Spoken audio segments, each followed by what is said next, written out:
For 3 days, they held 7,000 Greek soldiers against the full weight of the Persian Empire, perhaps 200,000 men, perhaps more.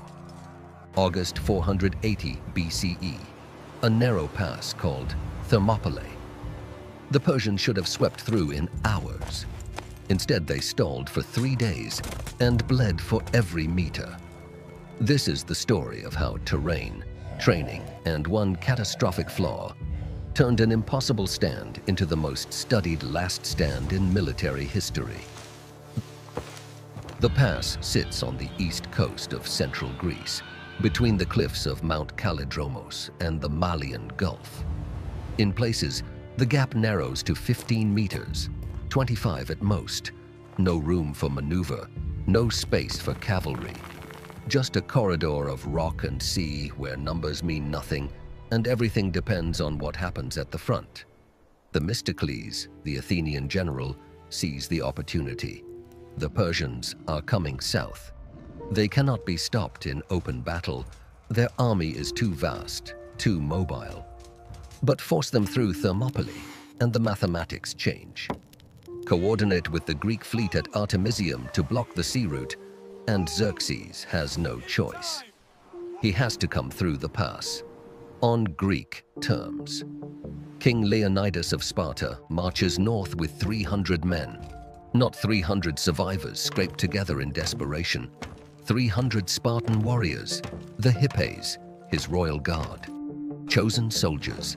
They pick up allies along the way. Tegeans, Mantineans, Corinthians, Thespians, Thebans. By the time they reach Thermopylae, the Greek force numbers 7,000. The Spartans are celebrating the Carnea festival. The Olympics are underway. Sacred law forbids full mobilization. Leonidas brings what he can, when he can. It will have to be enough. The Greek strategy depends on making the terrain do the fighting.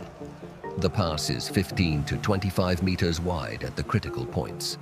The Persians can only attack on a front that accommodates perhaps 200 men at a time, or maybe 300. Their advantages, numerical superiority, cavalry, archers, mobility, vanish. The Greeks repair an old Phocian wall halfway through the pass and position themselves there. The battle will be decided in a space the width of a city street. Now the equipment differential becomes decisive. Greek hoplites carry 8-foot ash spears with bronze points. Large shields faced in bronze, roughly 3 feet across. Bronze breastplates, helmets, greaves. The Persians have shorter spears, wicker shields, lighter armor, textile and leather, not metal. In open terrain, Persian archers and cavalry would tear a Greek phalanx apart.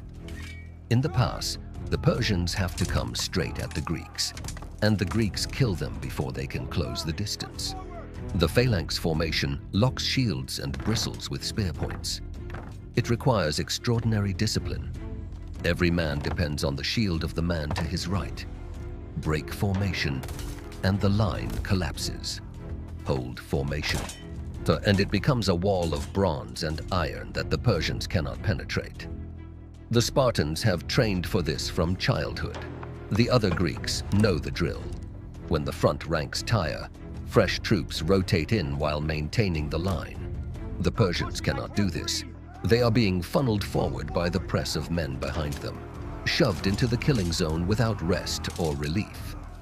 This is force multiplication through terrain. 150,000 Persians, but only 300 can fight at once. The Greeks are outnumbered 20 to 1 on the field. At the point of contact, the odds are even. Xerxes arrives at Thermopylae in mid-August. He waits 4 days. Psychological pressure, coordination with the naval battle at Artemisium. Perhaps he expects the Greeks to disperse at the sight of his army. They do not. On the 5th day, he attacks. The Median and Elamite contingents go first. They push into the pass and hit the phalanx. The Greeks hold.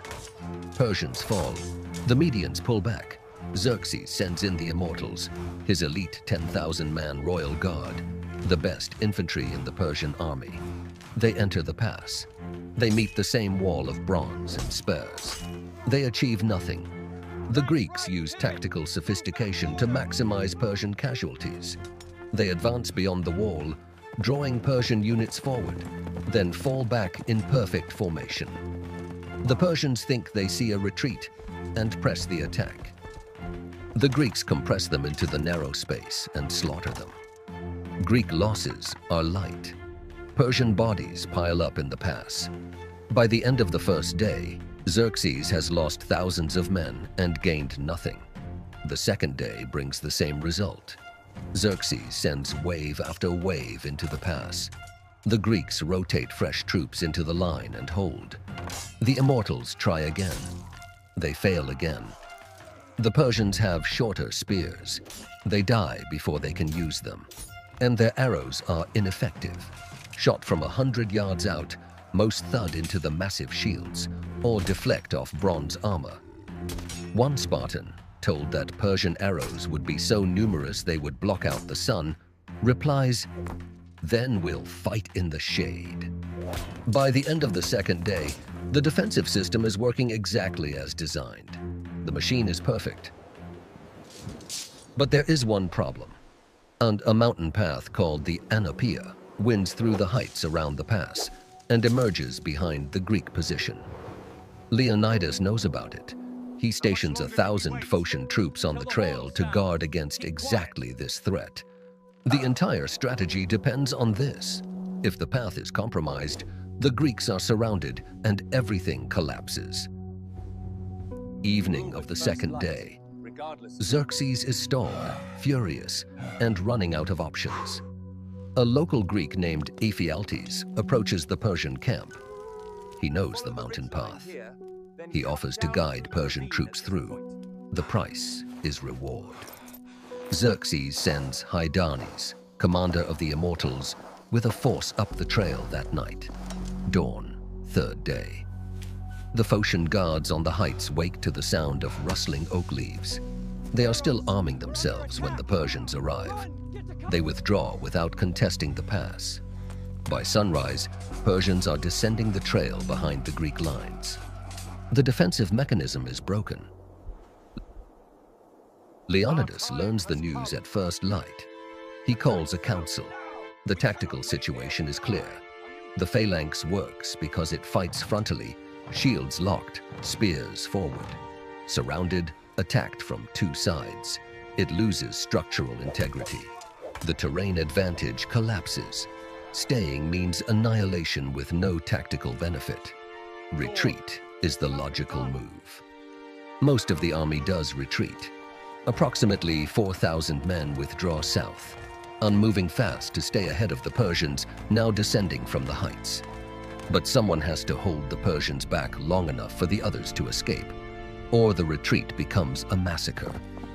Persians pursuing Greeks in the open, cutting them down from behind. Leonidas decides to stay. The 300 Spartans stay with him. 900 Helots remain. 700 Thespians refuse to leave. 400 Thebans stay as well.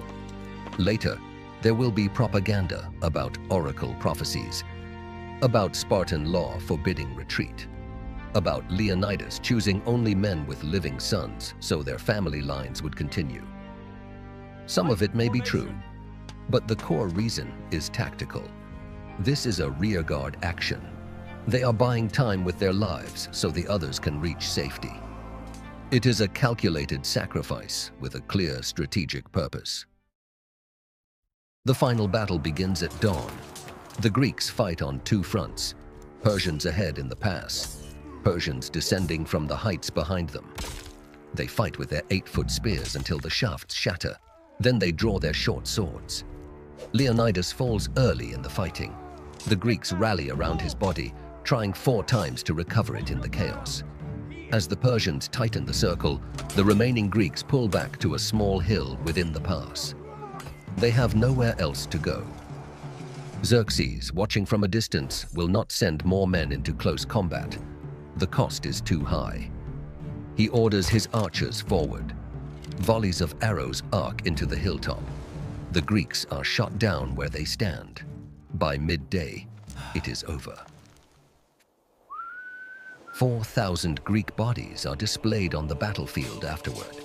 Xerxes, enraged by the resistance, has Leonidas's head cut off and impaled on a pike.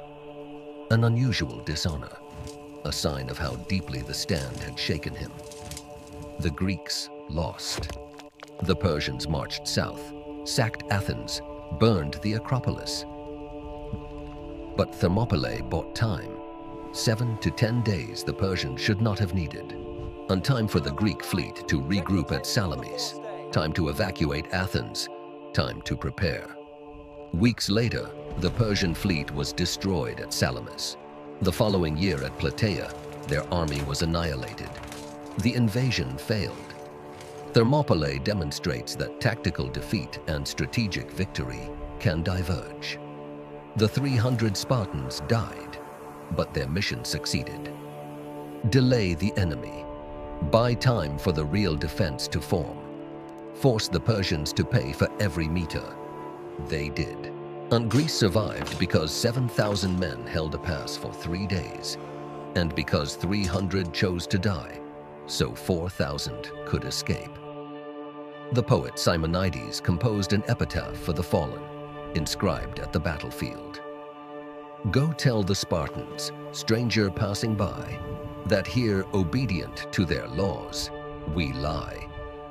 Not a boast of glory, not defiance, obedience to law.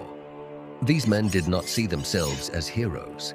They saw themselves as citizens performing their duty. Today, the pass sits buried under 20 meters of soil. The sea has retreated 5 kilometers inland. The battlefield no longer exists in any recognizable form. But the epitaph remains, carved into stone, then carved into history.